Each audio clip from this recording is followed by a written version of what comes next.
Hello friend, good evening. और जैसा कि आप जानते हैं, इस साल हम लगातार 365 ब्रांड्स को प्रमोट कर रहे हैं। हर दिन कोई ना कोई नया ब्रांड लेके आते हैं जिसके बारे में हम बात करते हैं, क्या उसके यूज केस हो सकते हैं हमारी लाइफ में। तो मैं डॉक्टर गिरीश, और आज मैंने एक बहुत ही कमाल का ब्रांड देखा जिसका नाम है रिहैब बेदा। और ये रिहैब बेदा लाइक एक ब्रांड है जो कि स्ट्रोक पेशेंट के हैंड कोऑर्डिनेशन को रिवाइव करने में हेल्प करता है। Basically as as a physiotherapist मैं जानता हूँ कि हैंड का जो रिहेबिलिटेशन बहुत टिपिकल लाइक टास्क है और बहुत ही कॉम्प्लिकेटेड है, बहुत सारे पेशेंट में रह जाता है। तो करीब 18-19 लाख लोगों को हम हर साल इंडिया में स्ट्रोक होता है।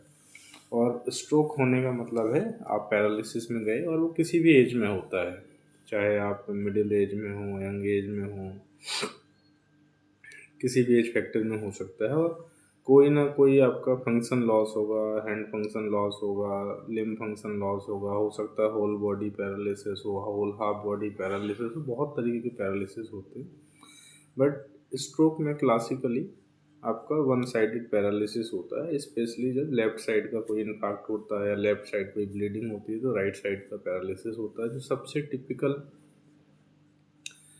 आप कह सकते हैं एक प्रोसेस है उसका, आप कह सकते हैं। और क्लासिकली हम इसको ऐसे क्लासीफाई करते हैं मेडिकली कि एमसीए, जो हमारी मिडिल सेरेब्रल आर्टरी होती है, वो इस स्ट्रोक को और हैंड को मूवमेंट को कंट्रोल करने में लाइक ब्रेन के उस फंक्शन को इंटरप्ट करती है। तो जब कभी आपको एमसी का क्लासिकल केस होगा तो हैंड का प्रॉब्लम आएगा ही आएगा।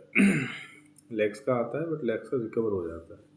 हैंड्स की रिकवरी बहुत क्रिटिकल होती है, इसलिए हैंड रिहेबिलिटेशन पे इन्होंने काम किया। दोनों को मैं बहुत बहुत बधाई देता हूँ। और बहुत अच्छा लगा कि फिजियोथेरेपिस्ट इस लेवल पे जाके सोच रहे हैं कि वो शार्क टैंक पर जाके आपको प्रेजेंट करें। और आपकी इनोवेशन, उन्होंने मिरर थेरेपी को, एआई को, कई सारी चीज़ों को मिक्स करके और बेसिकली उसके कोऑर्डिनेशन को डेवलप करने में हेल्प किया है। तो जैसे मैं कल भी यही बात बोल रहा था कि एआई से जो लोग हम लोग डर रहे हैं ना, एआई से डरने की ज़रूरत नहीं है। एआई वैसे ही है कि AK-47 है। अब उस AK-47 को चलाने के लिए भी तो कोई ना कोई चाहिए ना, तो उसको चलाने के लिए आप लोग हो। तो आप एआई का जहाँ जहाँ इस्तेमाल कर सकते हो। इंडिया में एग्रीकल्चर है, इंडिया में हेल्थ है, इंडिया में इकोनॉमिकल एजुकेशन है, इंडिया में इतनी चीज़ों में, मतलब आप किसी भी तरह आंख उठा के देखो, चारों तरफ एआई का इस्तेमाल हो सकता है। अब सबसे अच्छी चीज़ क्या है, इसके लिए आपको कोई एज बैरियर नहीं है। जैसे क्या होता है, इंडिया में आपको वोट देना है 18 साल का होना है, शादी करना है 21 साल का होना है ना, जॉब के लिए जाना है 16, 17, 18 साल का होना। तो ये बैरियर ही नहीं है। 8-8, 10-10 साल के बच्चे एआई से इनोवेशन कर रहे हैं। तो एआई ने आपकी डिग्रियों को, उन सबको छोटा कर दिया है, आपके प्रैक्टिकल लाइफ को बड़ा कर दिया है। जो बंदा अपने प्रैक्टिकल लाइफ में, अपने प्रोफेशन में एआई का सही इस्तेमाल कर लेगा, वो बंदा आगे जाके पैसा कमाएगा, नाम कमाएगा। तो चलो, रिहैब वेदा के दोनों फाउंडर्स को मैं बहुत बहुत बधाई देता हूँ। और as a physiotherapist I would like to thanks कि आपने ऐसा इनोवेशन किया और इस इनोवेशन को इस लेवल पे लेके गए आप। ऐसा नहीं है कि आप नहीं कर रहे तो कोई नहीं कर रहे हैं, बहुत सारे लोग कर रहे हैं। बात होती है कि आपके काम की प्रेजेंटेशन किस लेवल पर है। राइटर तो बहुत है दुनिया में, लेकिन जो राइटर मुंबई पहुंच गया और मूवी में लिखना शुरू कर दिया, उसकी लाइफ अलग है। जो राइटर एक छोटे से होम गांव में बैठा है, उसकी वैल्यू अलग है। और उसके वर्ड की वैल्यू उतनी नहीं होगी शायद, चाहे उस वर्ड का मीनिंग बहुत अच्छा हो, लेकिन जो बॉलीवुड में बैठ के जो राइटर राइट कर रहा है उसकी वैल्यू बढ़ जाती है, राइट। तो स्ट्रोक बहुत ही एसेंशियल सेगमेंट है। मैं अभी 2-3 दिन पहले, लास्ट संडे को बल्कि, किसी नेशनल हेड के साथ बैठा था, तो यही बात हम लोग डिस्कस कर रहे थे कि bulks of patient are coming to the hospital but they are not getting the right treatment because of sustainability in the Gurgaon का हेल्थ केयर बहुत कॉस्टली हो चुका है। और क्योंकि स्ट्रोक एक ऐसी चीज़ है कि जहां आपको पता कितनी जल्दी रिकवरी आएगी, राइट। जब आपको रिकवरी का नहीं पता तो आपको एक्सपेंस को बर्दाश्त करना है, और वो भी अनलिमिटेड टाइम के लिए।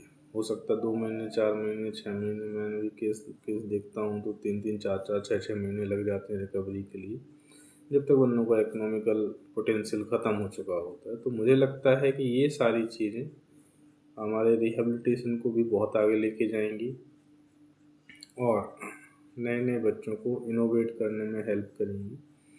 तो रिहैब के फाउंडर्स को बहुत बहुत बधाई, थैंक यू रिहेबिलिटेशन को नेशनल लाइक एक इमेज देने के लिए, उस अप्रिसिएशन के लिए। कि वहाँ जो लोग बैठे हैं ना, चाहे नमिता थापर हैं या लाइक अनुपम मित्तल हैं और चाहे अमन गुप्ता हैं, जो भी फाउंडर्स वहाँ बैठे हैं, आप चाहे कितना पैसा बना लें, बट सेहत के आगे अगर सेहत ठीक नहीं है, आपका पैसा की कोई वैल्यू नहीं है। और एक और बड़े फाउंडर थे लास्ट ईयर, उनको भी स्ट्रोक हुआ था, वेरी बिग शॉट में उनका नाम लेना ठीक नहीं समझता, और उन्होंने रिहेबिलिटेशन में बहुत ज़बरदस्त काम किया और 1.5 साल में अपने आप को कम बैक किया टू द पॉइंट। अपने बिजनेस को संभाला, अपने आप को संभाला। और so rehabilitation is a big process, it's a complicated process, it required your finance, it's required your physical strength, it's required your mental strength, it's required your social strength also, कि लोग आपको कैसे सपोर्ट कर रहे हैं। ठीक है ना। तो मुझे लगता है कि आज का ये एपिसोड देख के मज़ा आ गया कि 2 रिहैब एक्सपर्ट ऑनलाइन प्लेटफॉर्म पर हैं, वो भी शार्क टैंक जैसे प्लेटफॉर्म पर हैं, और मिरर इमेज थेरेपी को एआई के थ्रू, एआई कंट्रोल के थ्रू प्रेजेंट करके, रिकवरी शो करके, बहुत ही अच्छी प्रेजेंटेशन है।